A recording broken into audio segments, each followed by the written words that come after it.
सुप्रभात बच्चों।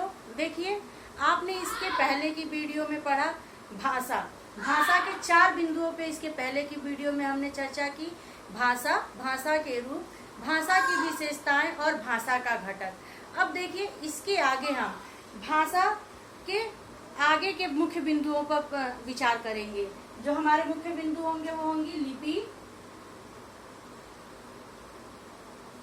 लिपि, बोली, उपभाषा, भाषा। बोली, उपभाषा और भाषा। उसके बाद व्याकरण और व्याकरण के अंग। हम आपके साथ इन बिंदुओं पर इसमें चर्चा करेंगे, व्याकरण और व्याकरण के अंग।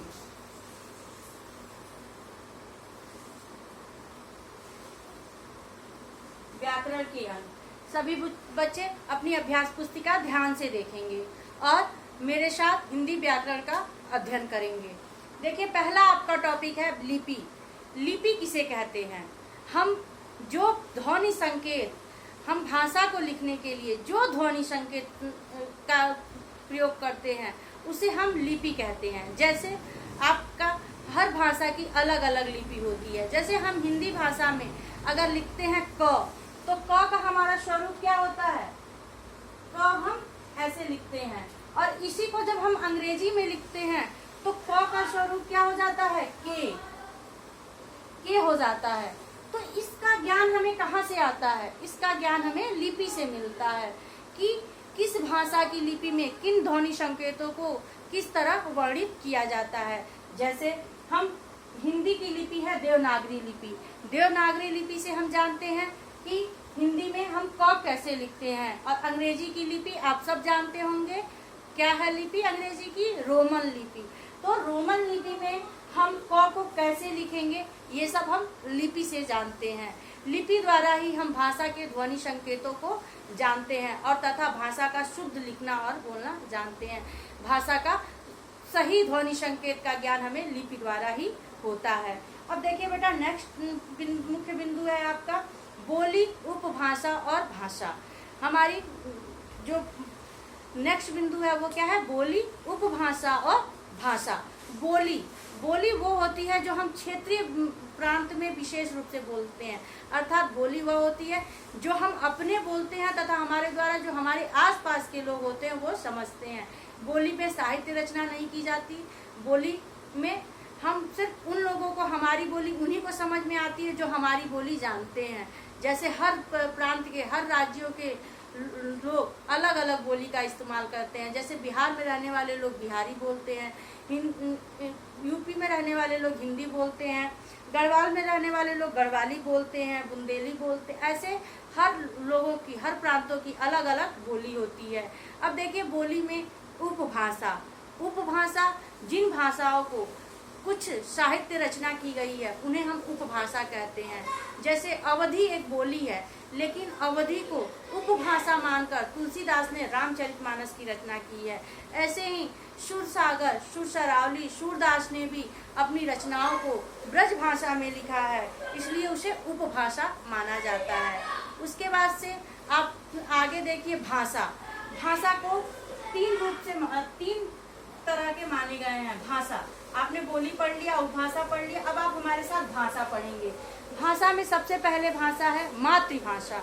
मातृभाषा जो भाषा हम अपने माँ बाप से, अर्थात अपने परिवार में, अपने लोगों के बीच सीखते हैं उसे हम मातृभाषा कहते हैं। मातृभाषा जो हम अपने परिवार में अर्थात लोगों के बीच सीखते हैं उसे हम मातृभाषा कहते हैं। उसके बाद से देखिए आपका है राजभाषा। राजभाषा, राजभाषा जो राज्य के लोगों द्वारा प्रयोग किया जाता है, जिसके द्वारा बोला जाता है, जिसे संविधान द्वारा स्वीकृति मिली होती है, उसे हम राजभाषा कहते हैं। हिंदी को हमारे संविधान द्वारा 14 सितंबर 1949 में मान्यता मिली है, इसलिए हिंदी को हम राजभाषा मानते हैं। फिर हमारी दूसरी है संपर्क भाषा। संपर्क भाषा जिस भाषा में हम राज्य के दूसरे कार्यों को करते हैं, अर्थात राज्य में सभी कार्यों को किया जाता है, उसे हम संपर्क भाषा कहते हैं। अधिकतर हिंदी को ही राज्य भाषा माना गया है। सांस्कृतिक और सामाजिक स्तर पर जोड़ने का कार्य करती है, उसे हम संपर्क भाषा कहते हैं। उसके बाद हमारी है राष्ट्रभाषा। राष्ट्रभाषा जो राष्ट्र में रहने वाले सभी भाषा नागरिकों द्वारा उस भाषा का प्रयोग किया जाता है, उसे राष्ट्रभाषा कहते हैं। भारत की राष्ट्रभाषा भी हिंदी है।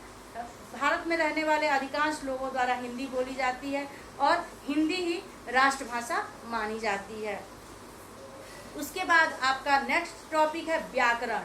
देखिए, व्याकरण भाषा की एक व्यवस्था है। व्याकरण एक प्रकार की व्यवस्था होती है जिसमें हमारे बहुत से ऐसे तरीके होते हैं जिससे हम अपने भाषा को शुद्ध करते हैं। जैसे हम वाक्य बोलते हैं, राम घर जाता है। अगर उस वाक्य को हम बोलें कि राम घर जाती है, तो यह वाक्य गलत है। राम घर जाती है, इस वाक्य में हमारा क्या गलत है? आप देखिए, राम घर जाती है, राम घर जाती है, ये वाक्य हमारा अशुद्ध है।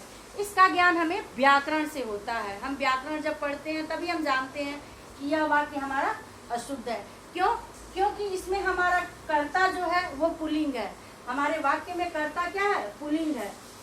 तो पुल्लिंग के साथ हमारी क्रिया भी क्या होगी? पुल्लिंग होगी।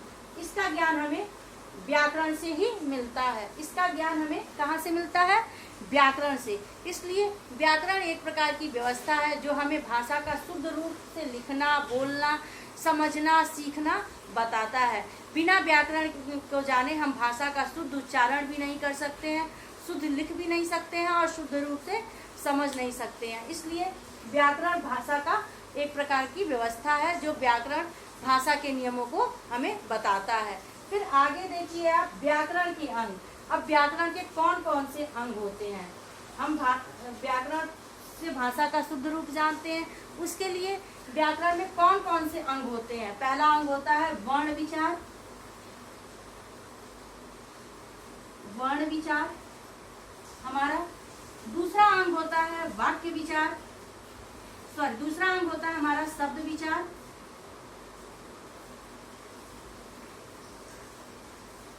और तीसरा हमारा होता है वाक्य विचार। पहला हमारा वर्ण विचार। वर्ण विचार से हम भाषा के वर्णों के बारे में जानते हैं। कौन सा स्वर हमारा व्यंजन है, कौन सा वर्ण हमारा स्वर है, कौन सा हमारा स्वर व्यंजन है, कौन सी मात्रा हम कैसे लगाते हैं, कौन सी मात्रा को कहाँ हम साइलेंट कर देते हैं, अर्थात उसे बिना लगाए ही हम बोलते हैं। जैसे एक शब्द होता है हमारा स्कूल, इसमें हम यहाँ पे शब्द नहीं होता लेकिन हम इसका उच्चारण करते हैं। तो इसका ज्ञान हमें वर्ण विचार से होता है। भाषा का दूसरा अंग है शब्द विचार। शब्द विचार से हम शब्दों के बारे में जानते हैं, शब्दों के बनावट के बारे में जानते हैं कि कौन से शब्द हमारे सार्थक हैं, कौन से शब्द हमारे निरर्थक हैं, किन शब्दों की उत्पत्ति कहाँ से हुई है, कौन से शब्द किस भाषा से लिए गए हैं। इसकी जानकारी हमें शब्द विचार से मिलती है। थर्ड हमारा है वाक्य विचार। थर्ड जो हमारा है वाक्य विचार। वाक्य विचार के अंतर्गत हम वाक्य के भेदों पे, वाक्य के शुद्ध अशुद्ध, वाक्य की बनावट, बहुत से ऐसे वाक्य होते हैं जो सरल वाक्य होते हैं, बहुत से ऐसे वाक्य होते हैं जो तो दो होते हैं उन्हें हम एक बनाते हैं। तो वाक्य विचार के अंतर्गत ही हम इनके बारे में अध्ययन करते हैं कि वाक्य में कौन से शब्द हमें कैसे लिखने चाहिए, कौन सा वाक्य हमारा सार्थक होता है, कौन सा वाक्य हमारा निरर्थक होता है। व्याकरण के हमारे मुख्य 3 अंग होते हैं। कौन कौन से? वर्ण विचार, शब्द विचार तथा वाक्य विचार। इन तीनों के माध्यम से ही हम भाषा का शुद्ध रूप से लिखना, पढ़ना और समझाना समर्थ कर पाते हैं। बिना व्याकरण के ज्ञान के हम भाषा का शुद्ध रूप नहीं समझ सकते हैं। बेटा देखिए, यह पाठ आपकी कंप्लीट हो गई। इस पाठ से संबंधित सभी कार्य आपको वेबसाइट पे उपलब्ध होगा। धन्यवाद।